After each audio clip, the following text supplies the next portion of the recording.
Cinema చూసి ఇప్పుడు వస్తుంటే ఎగ్జైట్మెంట్. బాస్ చించాడు, బాస్ ఈజ్ బాస్.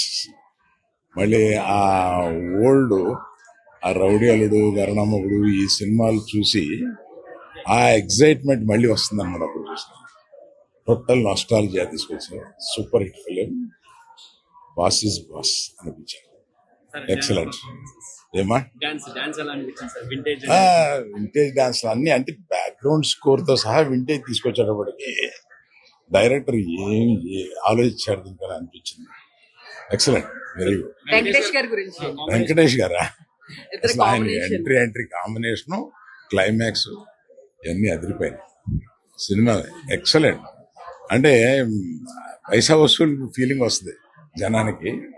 ఇప్పుడే ఫుల్ ఎక్సైట్మెంట్ తో బయటకు వస్తారు. బాస్ చించేసి అంటే మళ్ళీ ఆ రౌడీ అల్లుడు, గరణమ్మలో చూసి బాసుని చూసి బయటకు వచ్చినప్పుడు ఉన్న ఫీలింగ్ మళ్ళీ ఈ సినిమాలో వచ్చిందన్నమాట 4 తర్వాత. అంటే ఆయన రీఎంట్రీ తర్వాత ది బెస్ట్ ఇదేనని చెప్పొచ్చు. నాకు అంత సాటిస్ఫాక్షన్ వచ్చేసి. అవన్నీ మామూలు. వెంకటేష్ గానీ, నయనతార గానీ, డైరెక్టర్ గానీ అసలు ఎవరి వాళ్ళు ఎక్సలెంట్ గా చేశారు. రైట్.